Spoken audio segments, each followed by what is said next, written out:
Hello दोस्तों, स्वागत है आप सभी का एजुकेशन कैट 6 में। रुख करते हैं रेलवे रिक्रूटमेंट बोर्ड की तरफ। दोस्तों, रेलवे रिक्रूटमेंट ने यहाँ पर एक बड़ी अपडेट दी है, जो कि 2 तारीख का ही अपडेट है।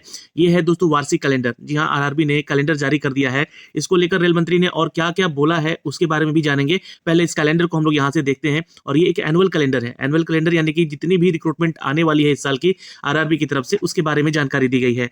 तो देखना चाहते हैं हम लोग भी यहाँ पे कि ये क्या अपडेट है। देखिए, जनवरी से मार्च के बीच में आपका जो है एएलपी का एग्जाम होगा। ध्यान रखिएगा, ये एक टेंटेटिव कैलेंडर है जिसमें कि आपको बताया गया है सारी चीजें। और अप्रैल से जून के महीने में जो है आपका टेक्नीशियन का एग्जाम होगा। वहीं जुलाई से लेकर सितंबर के लिए नॉन टेक्निकल पॉपुलर कैटेगरी यानी कि एनटीपीसी का भी जो है ग्रेजुएट लेवल का एग्जाम, जो लेवल 4, 5 और 6 को लेकर वैकेंसीज देखने को मिलेगी आपको।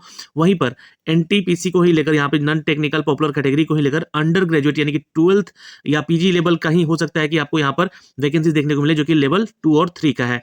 अब आपको बता दें कि यहाँ पे ये जो वैकेंसी है, जूनियर इंजीनियर्स की बहुत मांग थी इस वैकेंसी को लेकर भी, जहां पर छात्र लगातार मांग किए हैं कि जूनियर इंजीनियर की भी वैकेंसीज निकाली जाए। तो ये भी आपको जुलाई और सितंबर में देखने को नोटिफिकेशन इसके मिल सकते हैं।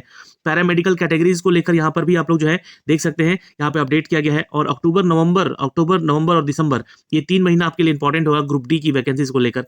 तो यहाँ पर कुछ और भी पोस्ट है, जैसे कि मिनिस्ट्रियल आइसोलेटेड कैटेगरी को लेकर, इसका भी एग्जाम इसी महीने तक आ जाएगा। नोटिफिकेशन जारी होंगे, इसके एग्जाम होंगे, इसकी ज्वाइनिंग कराई जाएगी। और हर एक जो प्रोसेस होता है एग्जाम लेने का और रिजल्ट तक का, वो 1 साल से ज्यादा नहीं होना चाहिए।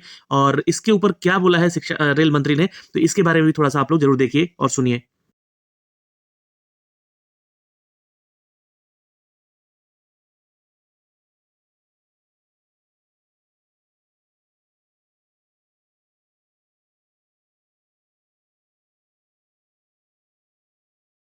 की जा रही थी कि रेलवे में रिक्रूटमेंट हो, उसका एक एनुअल कैलेंडर बने जी।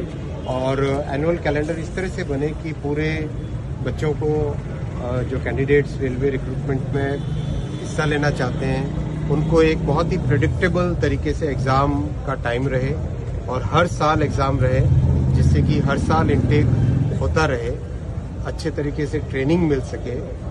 एक साथ जब लंपी, खूब सारे लोगों को एक साथ लंपी 4-4, 5-5 साल के गैप में जब लिया जाता है, तो ट्रेनिंग भी सफ़र करती है। इसी विचार के साथ, इसी प्रॉपर थिंकिंग के कारण एनुअल कैलेंडर बनाया गया रेलवे का, जो कि आज या सोमवार को रिलीज होगा।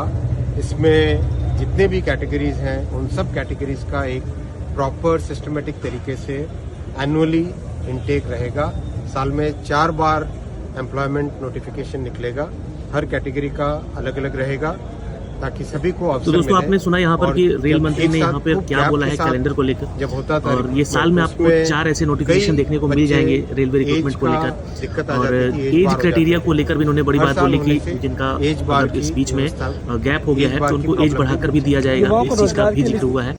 लेकिन इनका ये कहना सही नहीं है, क्योंकि देखिए, आपने गलती मानी तो एज के लिमिटेशन को आपने यहाँ पे दिया कि एज लिमिट दिया जाए यहाँ पे, जो कि वैकेंसी नहीं आई थी। तो लेकिन सेम चीज को वहीं पे, क्योंकि एज का छूट क्यों मिल रहा है? एज का छूट इसलिए मिल रहा है क्योंकि आप छात्र 3 साल से या 4 साल से, या मैं कहूँ 5 साल से या 6 साल से इस वैकेंसी के लिए आवेदन नहीं किए थे, इसीलिए छूट मिल रहा है ना। तो फिर इन्होंने ऐसा क्यों कहा कि जो वैकेंसीज मतलब निकाली गई थी 2019 में या 2018 में, एलपी की जो वैकेंसीज निकाली गई थी, वो आगे तक की मतलब सालों के लिए वैकेंसीज निकाली गई थी। तो फिर आखिर इसमें एज का छूट क्यों दिया जा रहा है? आप तो यहीं पे गलत हो गए हैं अपने बातों में ही, कि आप 2018 के बाद कोई वैकेंसी नहीं निकाले, इसलिए आपने एज में छूट दे दिया। और अब आप बोल रहे हैं कि जो वैकेंसीज जो हमने दी थी, वो वैकेंसीज आगामी 5 साल के लिए दी थी, यानी कि 2023 तक जो कोई मान लीजिए कि वैकेंसी नहीं था, तो उन 5 सालों के लिए वो वैकेंसीज का खाना पूर्ति हो रहा था। तो ये छूट किस बात की दे रहे हैं फिर एज में? है कि नहीं? चीज़ों को समझने का ज़रूरत है यहाँ पे। और विभाग है, आयोग है, सरकार है, जिनकी वो कुछ भी बोलेंगे सही है, पर जब यहाँ पे कोई शिक्षक उठकर खड़ा होकर बोलने लगता है, तो यहाँ उनका जो है चैनल ही बैन कर दिया जाता है। आप लोग सभी से रिक्वेस्ट है कि आप लोग भी एसके झा सर का चैनल को बैक यानी कि लाने के लिए ट्विटर पे ट्वीट कीजिए, उनके ट्विटर हैंडल पे जाके या, और एसके झा चैनल बैक होना चाहिए, बहुत ज़रूरी है, क्योंकि वो एक ऐसे शिक्षक हैं जो कि बच्चों को पढ़ाई को लेकर भी काफ़ी ज़्यादा सीरियस रहते हैं, और जो कि बहुत कम ऐसे मतलब पैसों पे उन गरीब बच्चों को भी पढ़ाते हैं, या फिर फ्री में पढ़ाते हैं उन गरीब बच्चों को। बहुत सारा कार्य करते हैं, सोशल एक्टिव रहते हैं वो, ताकि जो है उन गरीब छात्रों की मदद की जा सके। तो जो गरीबों का साथ दे रहा है वैसे शिक्षकों के ऊपर सरकार को बैन हटा देना चाहिए, जल्द से उनका चैनल वापस कर देना चाहिए।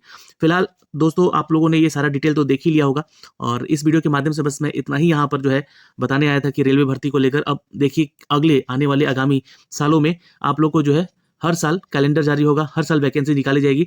जैसे में एसएससी की वैकेंसीज आती है, बैंकिंग की वैकेंसीज आती है, तो उसी तरह रेलवे में भी ये वैकेंसीज अब लगातार आएगी, ये इन्होंने कहा है। अब इस बात पे ये कितना खरे उतरते हैं और क्या ऐसी वैकेंसीज आगे आपको देखने को मिलेंगी, इसके बारे में भी आगे हम आपके साथ जिक्र करते रहेंगे, तो इसलिए चैनल को सब्सक्राइब कर लीजिएगा।